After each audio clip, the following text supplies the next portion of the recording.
Hi friends, ഞാൻ Rinsha. Wonder വിത്ത് റിൻഷ എന്ന എൻ്റെ യൂട്യൂബ് ചാനലിലേക്ക് ഏവർക്കും സ്വാഗതം. ഇന്ന് ജൂൺ 5 പരിസ്ഥിതി ദിനം. അതിൻ്റെ ഭാഗമായി നമ്മളൊരു മാവിൻ്റെ തൈ നടാൻ വേണ്ടി പോവുകയാണ്. നമ്മൾ ഇന്ന് കൃഷിഭവനിൽ നിന്നും കിട്ടിയ കാലാപ്പാടി മാവിൻ്റെ തൈയാണ് നടാൻ വേണ്ടി പോകുന്നത്. ജൂൺ 5 പരിസ്ഥിതി ദിനം, എൻവിറോൺമെൻറ്റ് ഡേ. പ്രകൃതി സ്നേഹത്തിൻ്റെയും സമൂഹത്തോടുള്ള ഓരോ മനുഷ്യൻ്റെ ഉത്തരവാദിത്വത്തിൻ്റെയും നേർചിന്തയാണ് ജൂൺ 5 പരിസ്ഥിതി ദിനമായി നാം ആചരിക്കുന്നത്. ലോകം നിലനിൽക്കാൻ അനിവാര്യമാണ് മണ്ണും മനുഷ്യരും തമ്മിലുള്ള അന്തരം ഇല്ലാതാക്കുക എന്നുള്ളത്.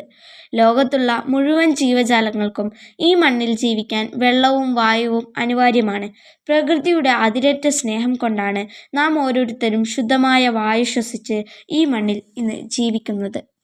വനങ്ങൾ നശിപ്പിക്കുകയും വായുമലിനീകരണം ഉണ്ടാക്കുന്ന പ്രവണതകൾ മനുഷ്യൻ്റെ ഭാഗത്തു നിന്ന് വർദ്ധിപ്പിച്ചു വരികയും ജലത്തിൻ്റെ അമിതമായ ചൂഷണത്തിൻ്റെയും ഫലമായും പ്ലാസ്റ്റിക് മാലിന്യങ്ങളുടെ അതിപ്രസരവും നമ്മുടെ പ്രകൃതിയെ മലിനമാക്കുന്നു.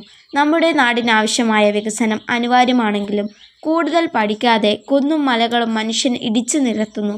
പരിസ്ഥിതിയോട് മനുഷ്യർ ചെയ്യുന്ന ക്രൂരതയ്ക്ക് ഉരുൾപൊട്ടലിൻ്റെയും മണ്ണിടിച്ചിലിൻ്റെയും രൂപത്തിൽ പ്രകൃതി നമ്മോട് പകരം വീട്ടുന്നു. മലകളും കുന്നുകളും ഇടിച്ചു നിരത്തി അരുവികളും പുഴകളും കായലുകളും എന്തിനേറെ സമുദ്രങ്ങൾ വരെ മണ്ണിട്ട് നികത്തുന്നു.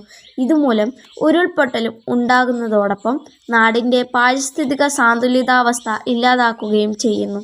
ഈ പരിസ്ഥിതി ദിനത്തിൽ കൂടുതൽ മരങ്ങൾ നട്ടുപിടിപ്പിക്കാനും വനനശീകരണത്തിനെതിരെ പോരാടാനും നമുക്ക് കഴിയണം. ഇതിനായി നമുക്ക് പ്രതിജ്ഞ എടുക്കാം.